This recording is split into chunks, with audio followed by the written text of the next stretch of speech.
বন্ধুরা, মশা মারা যে র্যাকেটগুলো আছে, এই মশা মারা র্যাকেটগুলো যখন দেখবেন ফায়ার করছে না, তখন কি সমস্যা হতে পারে। তো খুবই সহজেই কিন্তু আমি আপনাদেরকে দেখাবো এই মশা মারা র্যাকেটে আসলে কি ঘটনা ঘটে, কোথা থেকে এই সমস্যাটা হয়। দেখেন, আমি এখানে যে পয়েন্টগুলো আজকে আমি আপনাদের সামনে দেখাবো, যেটা দেখাবো ঠিক সেভাবে আপনারা এই মশা মারা র্যাকেটগুলো সার্ভিসিং করবেন। দেখবেন খুব সহজের ভিতরে, কম সময়ের ভিতরে আপনি কিন্তু এই র্যাকেটের সমাধান করতে পারবেন। তো চলুন আমরা এখন একটা মিটার ধরে আমরা মাপ দিই। দেখেন, এখানে কিন্তু মিটারটা রাখি এখানে। যখন একটা র্যাকেট চলবে না তখন কি করবেন, প্রথমে আপনাকে একটা জিনিস মাপতে হবে। সেটা হচ্ছে, এখানে দেখেন একটা ট্রানজিস্টর আছে, এটার নাম্বারটা আমি দেখাচ্ছি। এটা হচ্ছে D882 আর দেখেন, হ্যাঁ D882 এটা এটা আপনারা প্রথমে এখান থেকে খুলে মাপ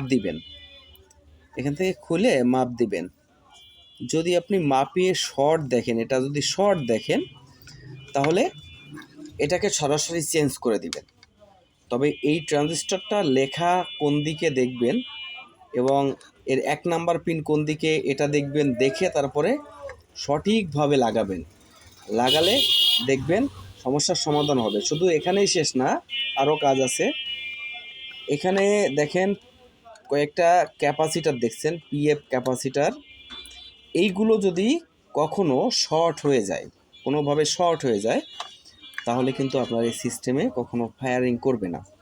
এটা মাপ দিতে গেলে সরাসরি এখানে মিটারের কাঁটাটা এইভাবে ধরবেন। যদি কাঁটাটা এরকম ওঠে, এরকম দেখেন এখানে মিটারের কাঁটাটা কিন্তু উঠছে, দেখছেন, ওই যে সরাসরি এরকম ওঠে, তাহলে বুঝবেন আমার এখানে শর্ট আছে।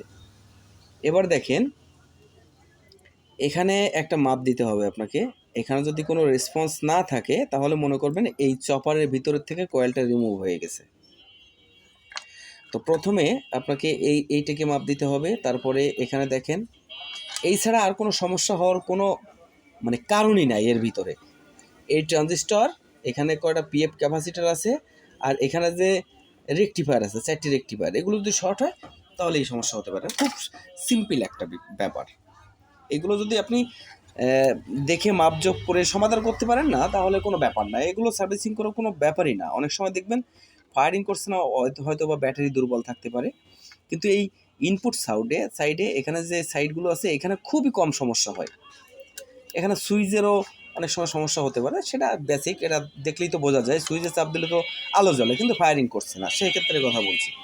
তো বন্ধুরা, আজ ভিডিওটা এই পর্যন্ত। সবাই ভালো থাকবেন, সুস্থ থাকবেন। নমস্কার সবাইকে।